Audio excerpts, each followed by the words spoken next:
It may not be the most glamorous thing in the world, but to a gardener, the rewards can be extraordinary. Today, we're talking about composting.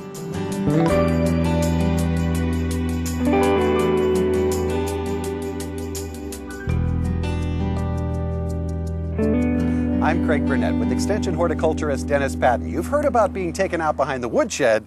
We're out behind the compost bin. Dennis, what is compost? Well, composting is a natural process. Basically what composting is the breakdown of organic material into a rich humus-like material that can improve our local soils. Not to be confused with hummus. That's correct. We eat that, but it could go in the compost pile after we're done with it. Perfect. So why is composting so important? A lot of our yard and garden waste can be composted and turned back into an earthy material instead of filling up landfill space.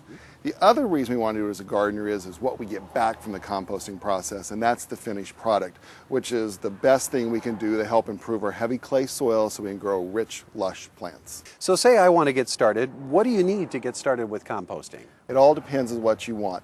What we need to start with, though, is what we call a compost bin, something that holds that material in place. And that can be anywhere from like a big ring of chicken wire to a fancy 3-bin system, or on the commercial market you can buy all sorts of plastic type containers to hold the compost. What all goes into the compost bin? Your yard debris is going to be the best thing to put in the compost. In the fall months, our #1 material to compost are the leaves that drop off the trees. So we can rake those up, chop them up, put them in the compost bin.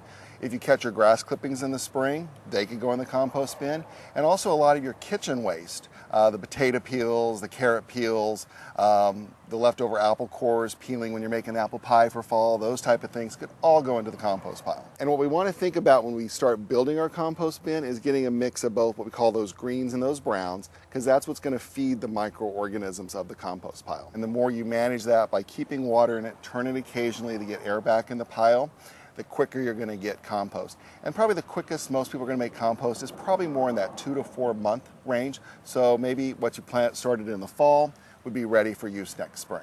Now people think because they're putting dead things and waste products in these bins that they're going to smell, but that's not the case with a properly done compost pile, is it? Well, that's a very good point. I think when you're composting, you need to let it feel for heat, because that's telling you the compost bin's working. You can feel heat. And then use your nose also. If you can smell a foul odor, usually what we get out of the compost bin is more the rotten odor or the ammonia odor where like grass clippings have piled up. And the easiest way to solve that is either turn the pile to get more air in there or bring in more browns. So you just kind of, here again, manage it, kind of just take a sniff. But you're right, if it's done properly, you should just get a really rich, earthy smell. You know, that feel-good, earthy smell is what you should have from your compost pile. All right, that's it. I'm going to go home and get my compost bin going right away. Well, maybe a little bit later. Dennis Patton, thanks very much. For the Homestead Gardening Series, I'm Craig Burnett. We'll see you next time.